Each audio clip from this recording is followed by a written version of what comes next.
The Western world is overly atomized and generally obsessed with radical individualism and full of people who are without any healthy social groups or connections. Many adults don't even know how to make and keep friends. Being outside of a strong social network is extremely unhealthy, both mentally, emotionally, and physically. On the other hand, bonding with high quality people makes us a better person. Today, Lacey Lynn, a wife, mother, and wonderful human being, joins me to talk about how women can form happy friendships and healthy social groups. Welcome, Lacey. Hi, thank you for having me on. I appreciate it. It's my pleasure. So one of the things that I'm very curious about, I know that dynamics in women's groups are very different than groups of men. And what makes a healthy and happy friendship between women? Well, I would say women are more emotionally driven than men. I think, people who realizes there are differences between the sexes realize that. And so you'll get into conflict a lot easier when you have relationships with women having relationships with women. So conflict resolution is a huge aspect in a female friendship, and there has to be trust, and so a lot of if not empathy, at least sympathy for your female friend.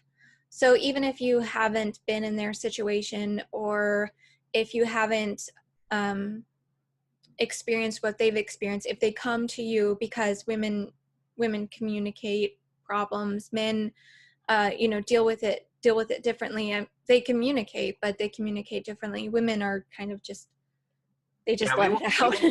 We'll tell you that our car broke down, or we'll tell you that we lost our job, but we'll tell you about it in the sense of, how can you help me fix this? Whereas women are, right, how can you help me feel better about what happened? Exactly.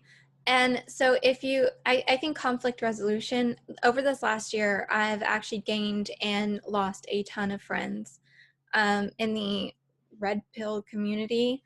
And it's because there was no way to conflict resolve. And what I've seen is that women want to be able to trust, especially red-pilled women or traditional women against feminism. They're so they almost have trust issues, and I'm talking about myself as well, that when you go to somebody, a friend that you've made, there needs to be that element of either sympathy or empathy, and to be able to connect not only with common interest, but a commonality with, like, we realize that, traditional women, anti-feminist women, red pill women, slightly red pilled women, if you lean conservative, there needs to be that camaraderie that brings them together. And it's really important for women to learn how to conflict resolve. And I think that that's something that maybe is not innately easy for women, because it tends to escalate. So when you can get two women who really want to be friends, when they're faced with something, they are able to be sympathetic or empathetic, and they're able to conflict resolve, I think that makes the best friendships. Yeah, I would agree with that. To some degree, men have a certain requirement for, historically, we either resolved our conflicts or somebody died, because it would get up to the point of fighting. And with women, it would never get to the point of physically fighting. And so it would escalate emotionally, Right. And definitely. The other thing is that it's more difficult, I think, too, for women to respect another woman who is not already yet their friend. And of course, you start off with new people aren't your friends yet, because women are, men are in competition with each other as well. But the way that women are, they're often in a win-lose competition. Very often men are in a win-win competition. And if we cooperate with even someone that, today the guy I'm fighting maybe is the guy I cooperate with tomorrow. Today the company I'm trying to take work from is maybe tomorrow my partner in another project. And so you can't go too far, because you have to keep the future open for cooperation. And with women, there wasn't always that necessity. And so the culture of women solving problems was social problems between themselves was different. And I'm curious on your thoughts of women's social hierarchy. You know, men have a social hierarchy, and that helps us to resolve conflicts. We can always go to the guy one step up and say, hey, look, we're having a hard time getting along here. What's right? And he'll act as a mediator between us, or a judge. How do women, do they have something like that generally in women's circles? Well, I would like to say that in every aspect of my life, I believe in respect your elders, but it hasn't been that black and white. That is a value that I cherish, and it's a value that I try to uphold. However, most of my friends uh, offline, up until a certain point over this last year and being involved in YouTube, I and different red pill communities online, most of my friends were middle-aged church women, and that's great, and that's a great way to start. And I got in the kitchen, and I was really excited. I'm in the church kitchen. I'm cooking for my church fellow people, my fellow Christians, and I felt like I was exactly where I was supposed to be. And then I got on the phone with my dad, and there's my family is actually on that side in the ministry. And so my dad grew up a preacher's kid, and he said, "You picked the exact worst place to volunteer in the church." So I had to learn that there women who are older are always going to think that they're right in Mm. every situation. And I learned that first in the church kitchen, and then I learned that kind of socializing with older women in the church, or then in homeschooling groups. And they do have a great deal of advice and a lot of life experience to offer. And I would encourage younger women to embrace that, because I'm a Christian. I believe that we're told to do that in the Bible. It comes out of Titus 2. But when I I think in this blue pilled world, where a lot of what we're talking about, kind of, even if we're not talking about politics, it kind of revolves around who you are politically and where your values lie. So there could be situations in which an older woman might not have done what I feel is ethically, morally, or politically right. So that puts me in a difficult position, because I never want to defy, the authority, um, or be disrespectful. But as far as the hierarchy in women, I think it usually goes to somebody, if not older, but somebody who is has a little bit of experience. And I think that we naturally fall into that. So say if somebody was the same age as me, but they had more experience in a certain area, I would defer to them. And then, but I think more so, women who are around the same age just want to feel like they are a part of something. Mm. Like they don't want to be, at least speaking for myself, I don't want to be set apart from the group. I don't want to be, even though I'm on YouTube, I don't want to be platformed as the traditional woman. I want to be among traditional women. I want to be able to be vulnerable with some people, because I know online it gets a little hard to be vulnerable online. I've learned my lesson. But with some close friends that you trust, I want to be able to be vulnerable. And I think a lot of women like me feel like that Mhm. they need that sort of hand to hand, we're facing this together. But when you come to life situations like first raising a baby, and then or getting married, and then raising a baby, and then housekeeping, and all of this stuff that we learn, even if we haven't been taught by our mothers or previous generations, we're going to look to somebody who has more experience in that field. Yeah. And I think too, you were mentioning some of the difficulty it can be sometimes with women giving advice and not willing to accept that maybe you want to do it a different way, or that there is a different way to do it. It can come from the fact that women are used to raising children. And when they're raising their children, there is less, you have less opportunity in many cases. Traditionally, people would often raise their kids with, I'm right, and just listen to what I have to say. Nowadays, we're learning to reason with our kids more, and that's becoming more common. But if they're in that mentality, if they raise their children in a prescriptive manner, they'll tend to be like that with younger women too, because they'll see them almost like daughters, and they will give them the Right. same kind of advice they would have given their daughter, that's prescriptive rather than teaching them how to think and how to solve the problems. And I think this even happens with men's groups as well.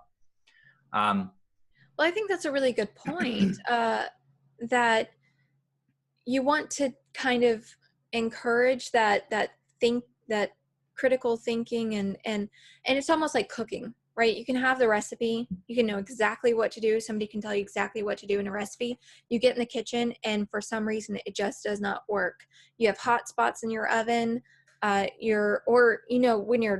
when you're baking, especially, you want to get an oven thermometer, because some ovens will say they're a certain temperature and they're not, or something else just doesn't work, and you're just they're like, I did the recipe, I did exactly what the recipe told me to do, why did it not work? And we have to be able to think like, I don't know if this resonates with anybody, I'm a cook, but think like a cook means, think on your feet and problem solve. So my babies were little, newborns, I was breastfeeding, I was doing a lot of things that were kind of intuitive.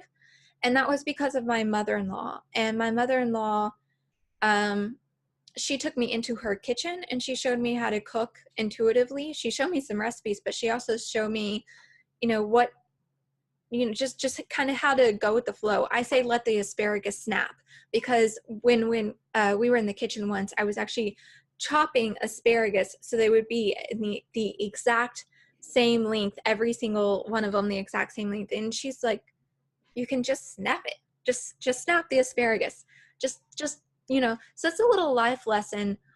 So I'm really thankful for her. And if older women could look at younger women like that and Mentoring. kind of, right, mentor, but not lecture, because Yeah. when you're parenting and when you're in your marriage and when you're socializing and things get so difficult, you're going to need to think like a cook, which means think on your feet. So I Yeah, I think think that's a I good think allegory. the mentor idea is very important. I'm actually talking later in the week with someone about why young men need mentoring, and I think it's a good little segue in here that um, I think everyone needs mentoring. And the way it works is you mentor someone 10 years, 15 years younger than you, and what you do through YouTube, you help a lot of young women to find out that, hey, it's okay to be a traditional woman. It's okay to not want to have what the feminist lie encourages you to have. You can have something different. And then if you can get mentorship from someone older than you and someone even older than them mentors the next group, it is how society grows. We're not fully capable of actually being a full actualized person if we're completely atomized. We need that to be part of that chain of mentorship.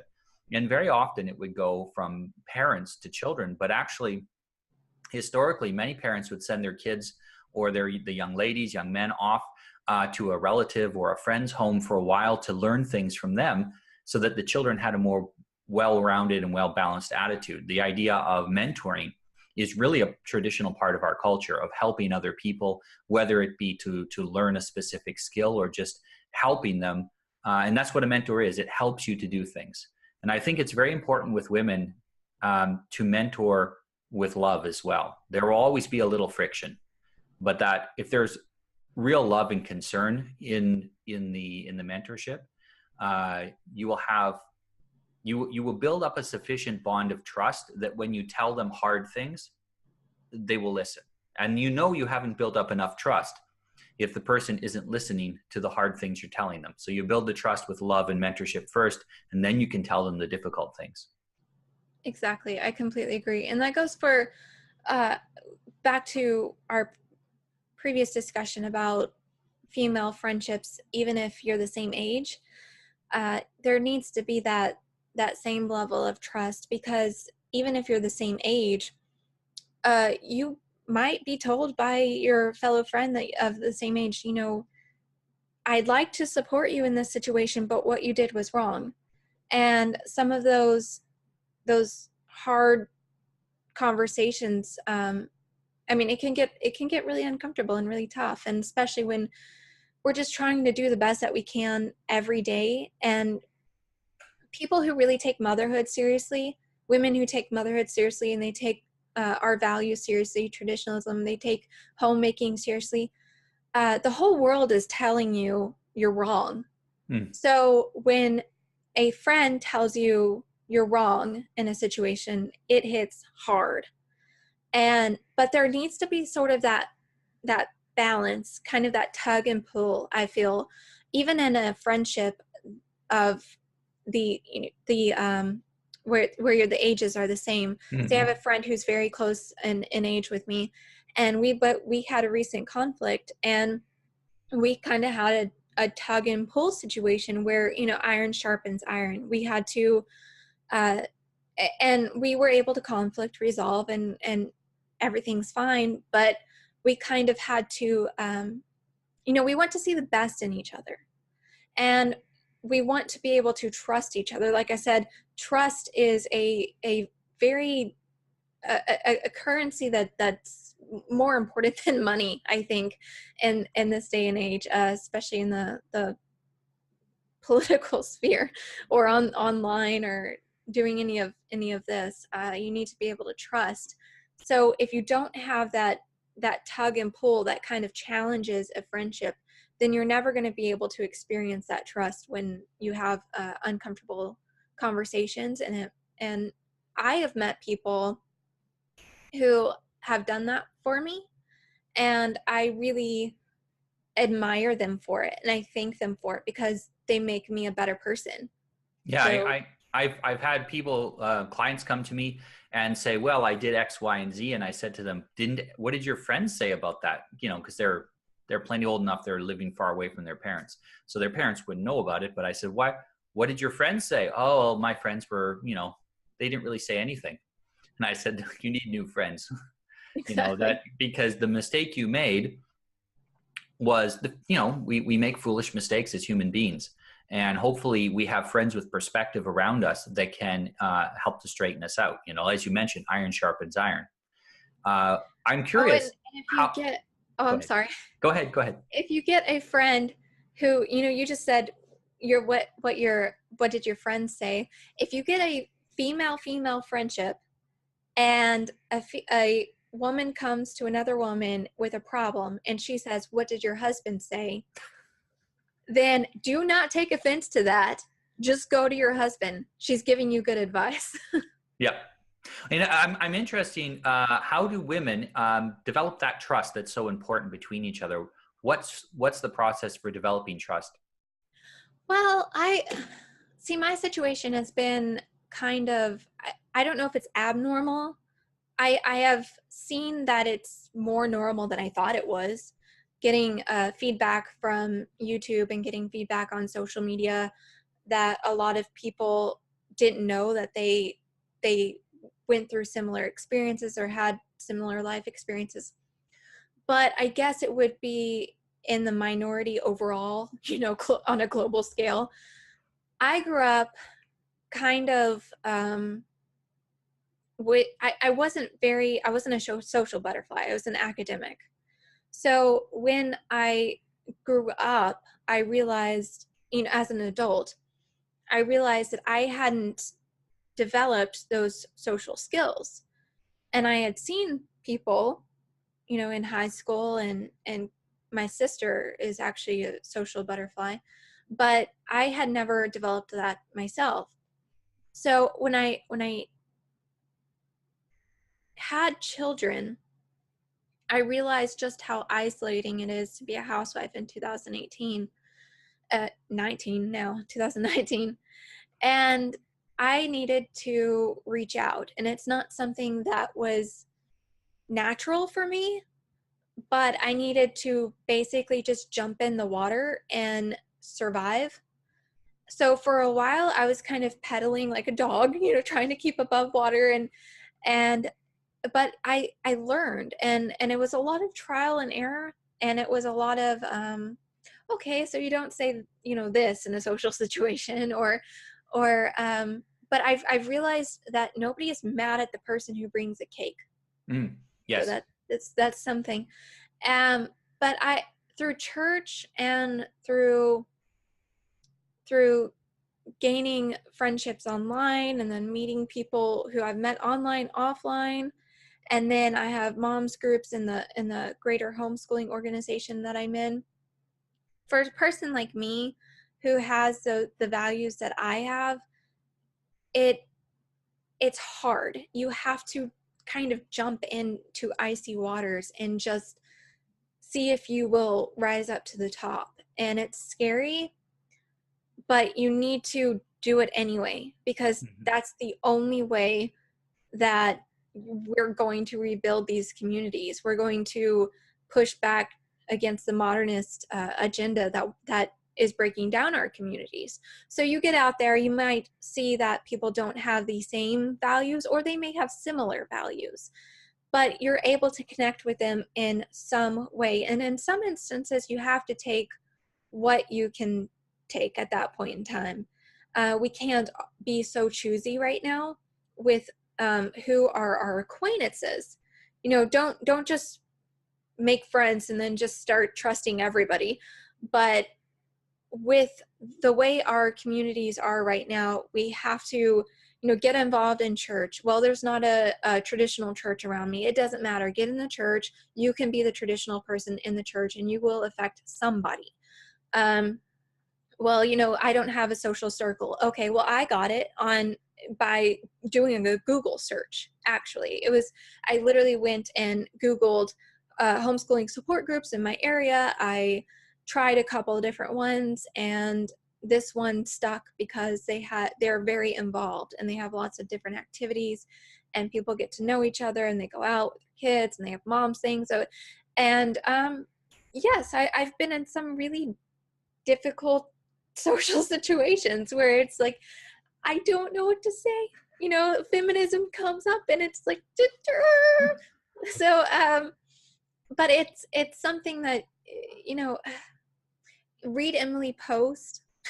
Yeah, well, I Because think I think too that it's very important. See, when you go into you put yourself together nicely. You make your best effort. You go out and you socialize, and you will get criticism from jealous women or women that are programmed to criticize anything that's not feminism. oh, But I have there are had always some quiet women around who go, "I wish I could be you." And if you can connect with those women, they're saying, they're thinking, "I wish I could be more trad. I wish I dressed more femininely. I wish I right. got along with my husband better." And they're seeing you as an example. And there will be some that are jealous and get angry, and there'll be some that aren't. And you don't need to be friends with everybody, and those people will be drawn to you. And I think, like I mentioned about getting that trust going, because I I talked a lot about this to people when they're dating. How do you develop trust?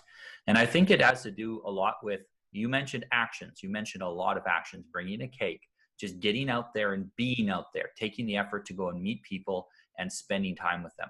And I think a lot of the trust comes from if you can share a project with people, they learn a lot about you, and you learn a lot about them. And that really helps to build a lot of trust, doing something together. Right. I think that for building trust, it's definitely going to take time. Hmm. And uh, some women probably can do it easier, but like I said, my situation is, even though I've gotten feedback that there's a lot of women who've had similar upbringing, similar experiences, I've I think that overall, the traditional feminine woman who has conservative values is going to have a hard time in social situations. So that's why I lean back on things like, I really do. I love to bake. I love to cook. I mean, I'm not lying about any of that, but I do like to bring something to kind of as an icebreaker. And when I mentioned Emily Post, it's actually mannerly, bring a hostess gift, so I like to fall back on some of these social graces and expectations of the past, because when people see that, it does kind of open yourself up as somebody who is a trustworthy person. So people, even if they are jealous or something like that happens, which I actually have something on that in a minute, but it opens yourself up even subconsciously to people as a trustworthy person. Yeah, and Now, a lot of those, like you mentioned, Emily Post and others, they're actually fairly accessible to get information about how to be more social, essentially, right, learning how to do the basic etiquette that makes us interesting. Now, young men are infamous for this, showing up at somewhere where it's supposed to be a potluck and bringing absolutely nothing and eating everybody else's stuff. Young men might be able to get away with that if they do it occasionally. It's still rude, but young women can't get away from that. Get away with that if they want to make friends and if they want to impress people. If they bring some home cooking, that's some cookies or, like you said, a cake or something. It makes a massive impression, and it shows that they're really interested in being part of the group. I would suggest to right. the men, bring something. And I would say I would fall back on, and this I've gotten this advice by going to actually a friend that I've made through YouTube, White Wife with a Purpose, Ayla on YouTube. I was having a conflict and I went to a friend, like I'm talking about, I had a conflict. I went to a friend and what do I do about this situation? And she was very helpful, and she was saying, you know, you need to put yourself in a situation where nobody can think badly of you.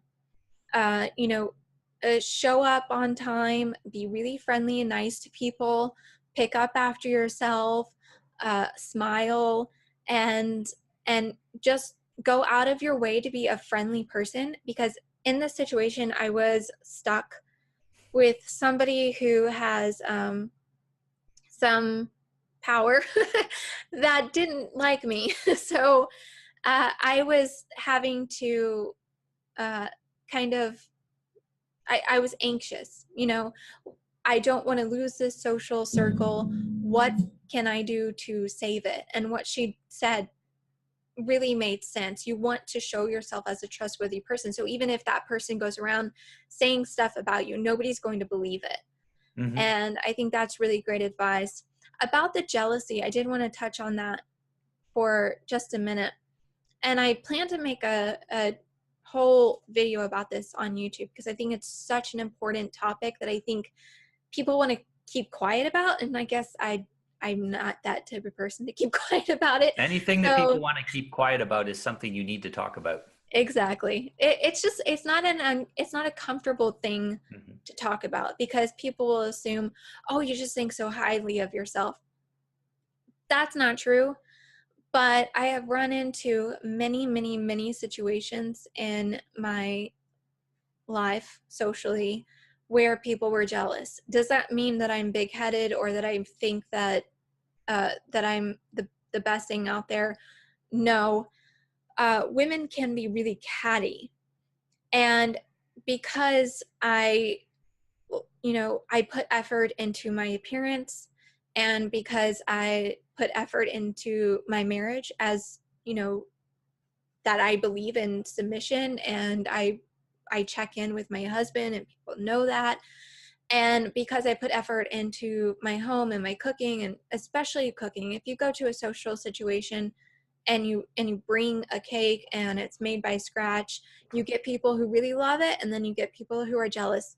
And because I stay at home, because I homeschool, and all of these things that I put a lot of attention into, um, I have had the situation many, many, many times. I can't even count how many times, where I've come across a jealous friend, and it'll either go two ways. They'll expose themselves as being really jealous and being honest about it, or they'll seem really flippant, like what I do has no value. And I just buy a box. I don't have time to cook, there's better things to do.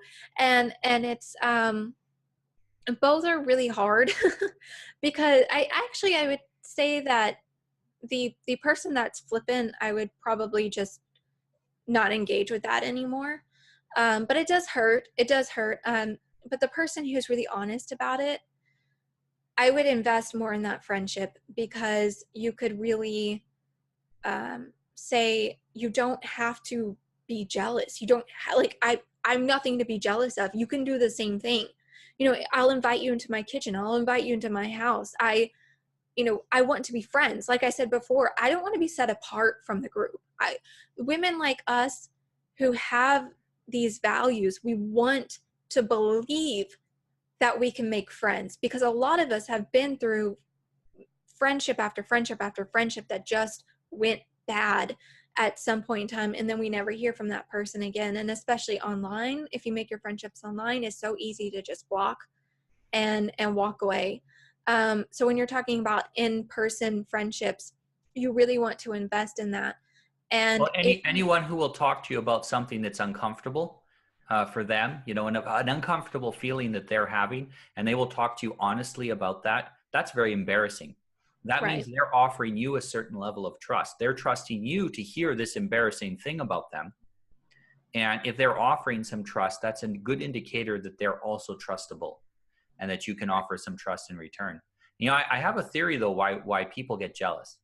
And my theory is that they don't really love themselves. They don't have a very good internal level of self-satisfaction, and they don't love their own virtues and their own self. And when they don't love themselves, their ability to gauge their self-worth is based on how much attention they get from other people. And when you come along and get far more attention than they do for baking a cake or for whatever you're doing, then this, in comparison, makes it look like they're not very important. And so it hurts their self-image of themselves.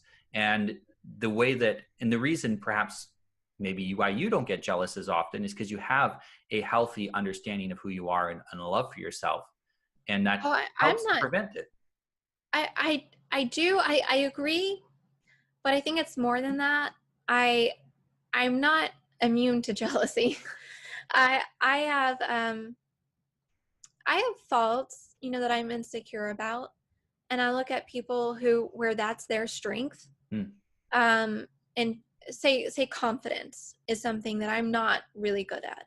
And I can kind of ice that over, with some really good frosting, but underneath, there's some insecurity. And when somebody is really confident with themselves and presents themselves as confident and a leader and somebody who has been through a lot life experience, I get jealous of older women who I'm like, oh my gosh, by the time I'm their age, I'm going to have it so figured out, because look at them. They just look like they have it all together.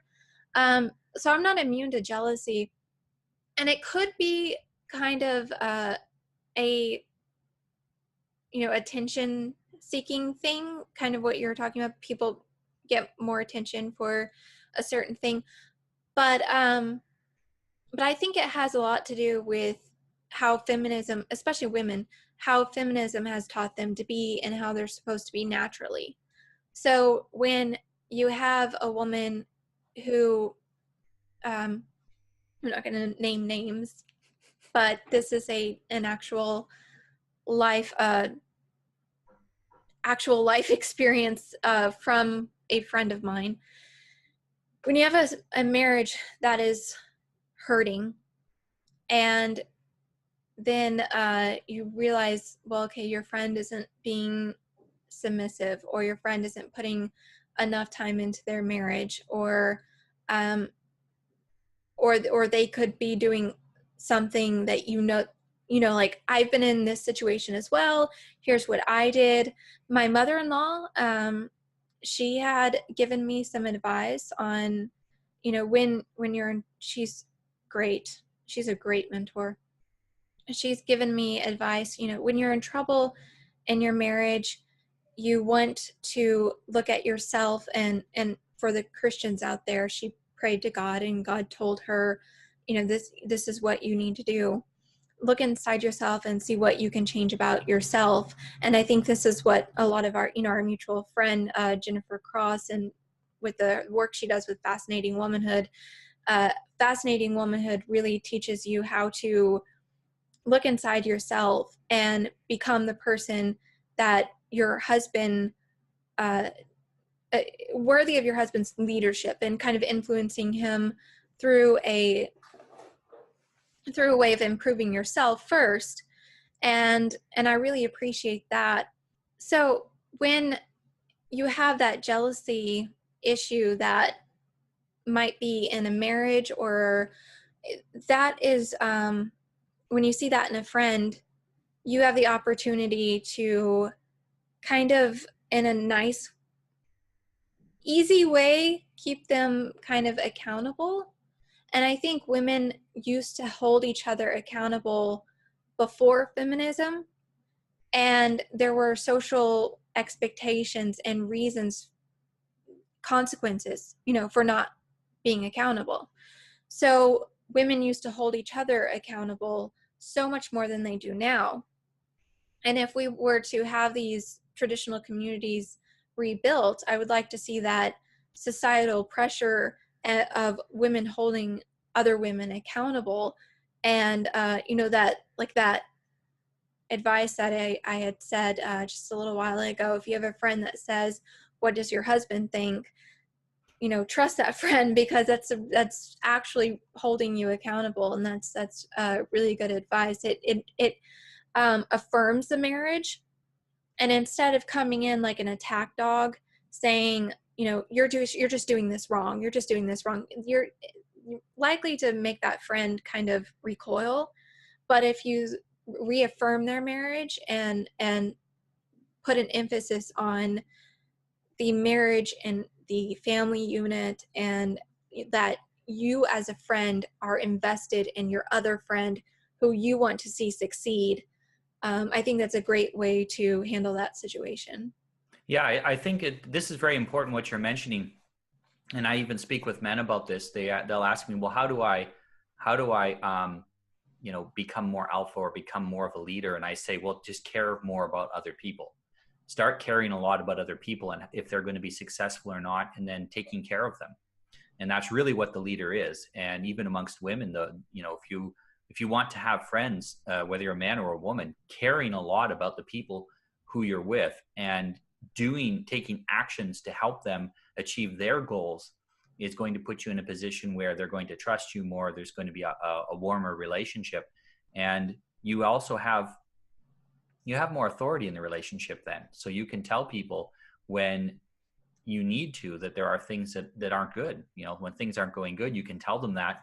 And you've already built up, it's like a bank, you've been making deposits in this bank that say, I care about you, and you've got a balance. And if you make a mistake, you're taking from the balance, but you still have something in there. If you need to tell them something that's painful, they'll look at that credit and they'll say, I will extend the trust to you that what you're saying is probably right, because so far you've been useful and helpful to me, and you seem to care about me.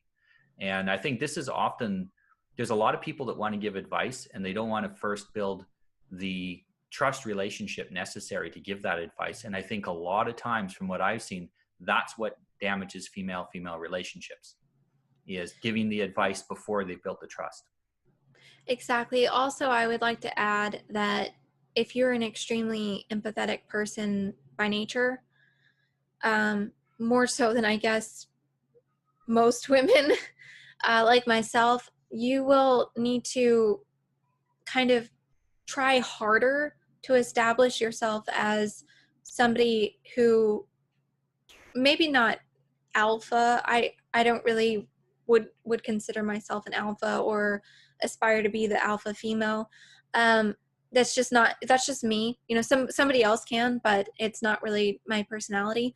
But if I would have told myself something that would have saved myself a lot of trouble a year ago, it would be to assert myself more, and that it's not selfish, it's not unfeminine. You can do it in a feminine way. You can do it in a respectful way, a traditional manner.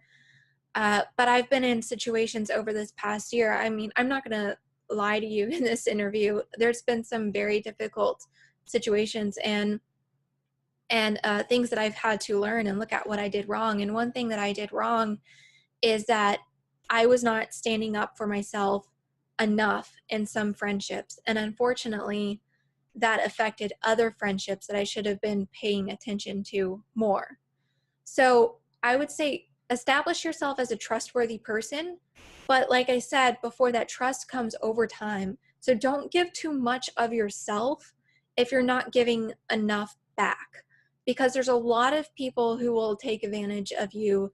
There's a lot of people, even especially in the political realm online, but even outside of the political realm online, there's a lot of women who want to just trample over the next woman to get to the top.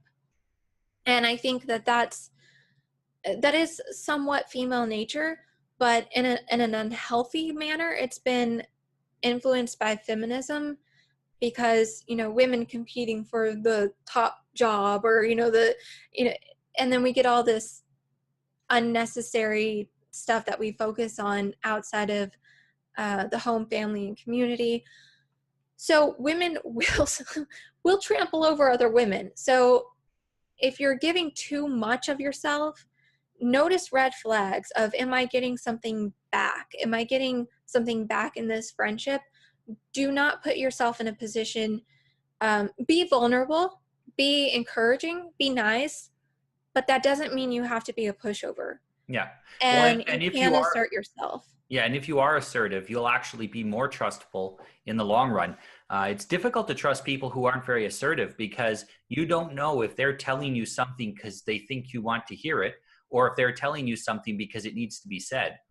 Right. Additionally, if you have to rely on someone who's not assertive, what happens when your interests compete with a different friend's interests, and they've given you their word they'll be there, but they're not there because someone else happened to pop up in front of them and take their attention.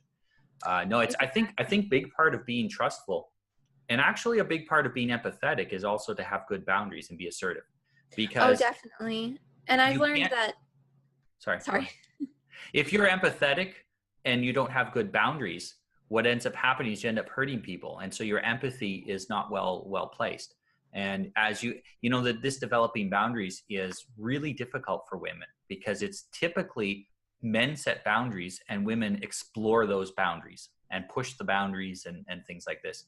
But within a women relationship, that's up now to the wife to set the boundaries of those relationships. She has to set that, and she can ask her husband for advice, which is, like you said, ask your husband for advice is sometimes the best advice. But it's still, she needs to master that boundary setting. And it's many women have a difficult time with that. Well, two things I'd say on that is, one, boundaries are really important. And that's something that I have tried to work on over the last year. And I've failed and I've succeeded in certain areas. So it's a lot of, navigating through uncharted waters. A lot of this is just very uncharted waters. If you've grown up like me, if you didn't know how to make a friend or keep a friend or be social or anything like that, it is very uncharted waters. That's, where I'm like, okay, I'm socially nervous, I'm going to bring a cake. And it works.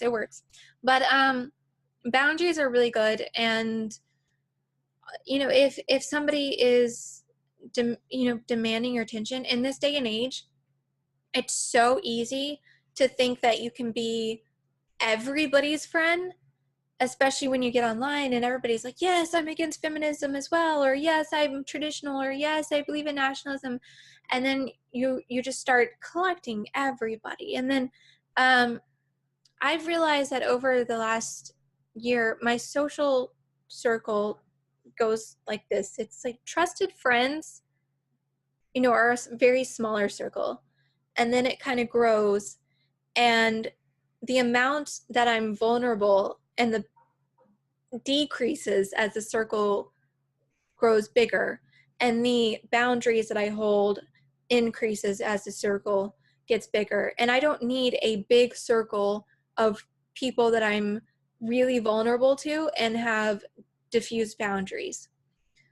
The second thing that I would say is, trust, go to your husband, like for a lot of things.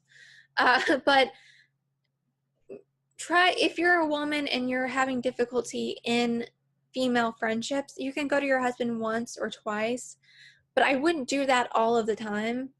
And this is also trial and error. Men don't really understand, and I don't mean this in a mean way, but kind of how women interact with other women. And it's almost sometimes not important to them. I found out that through a couple of situations, men don't really want to be involved in sorting out the women's troubles. That's, We really, consciously, no, but we consciously avoid getting in between two women who are arguing. right, right. And when we see a young man do that, we grab him and go, yoink, get out of there. And I've seen it on Facebook. You just private message them, get out of that conversation. You're going to get Yes. squashed, because the way that the women will argue, the man will come in thinking, oh, well, this is a normal dispute and I can mediate this and help. And then they realize that those are two women arguing is not the way two men argue. And you can't Right. mediate it. If you're a guy, it doesn't work very well. You have to let them sort it out. Right. You do have to let them sort it out. If there's a mediator that needs to be there, you can, if you're a Christian, you can go to God. If you have I believe there actually is a biblical way to resolve conflict. Yeah, Matthew. So you go to that person who's offended you, you talk to them, and then if they're not able to listen, you bring in a third person who is a witness to the offense. And then if they're not able to listen still, then you're going to have to walk away. And something happened where I had to walk away. It was very difficult. I mentioned it on my YouTube channel that I was involved in a book club, and I'm no longer in the book club. And I believe that I did handle it in the proper manner. I went to that person, and then I took a third person. It was not able to be resolved, and I had to walk away. And sometimes you do have to walk away. What would be even more tragic than that, though, is constantly bombarding your husband with, what do I do? What do you think I should do? What do you, fix it for me, and Well, and the fix it for me is not, you can ask questions, but the fix it for me thing doesn't work. That never works. But it comes in disguise. Women will do that in disguise. They will complain, and they will say that, they just want somebody to listen. But when a woman really doesn't know what to do, and she feels overwhelmed and anxious and everything, part of what's really attractive about a male leadership is that they can come in and they can swoop in and just start fixing, so that is attractive. And a lot of people say that they don't want men to fix things, they just want men to listen. A lot of women say that. You want both of them, and don't lie, because when you're stuck in a situation and there's absolutely no possible way to get out of it, and your husband can come in and do his alpha male thing and tell off that one woman that's bothering you, you want that, but it's probably not the right thing to do. Yeah, it's the nuclear option, and it should be reserved for extreme cases. No, and I think it puts stress on the marriage as well. Yeah, and I think we're coming about to the end of the time that we have tonight. And I think that it's been some very good advice about finding the mentors, about how to make friends, how to deal with jealousy. I'm really looking forward to your video about dealing with jealousy. Make sure that you message me when it goes out. Definitely. And thank you very much for being with us tonight. I think it's been excellent advice. And I hope that women watching this, it helps them to find friendships. And I really encourage older women to look for younger women that they can mentor. Especially, look for a woman that's 10 to 15 years younger than you, and mentor, as Lacey and I discussed, in a loving and empathetic way. And you can do a lot to change the world. There's a lot of young women who are raised in morally indecisive families. And so they don't know, they kind of know right from wrong, but they're being heavily influenced by trillions of dollars of feminist propaganda. And the solution to that is simply to tell them the truth.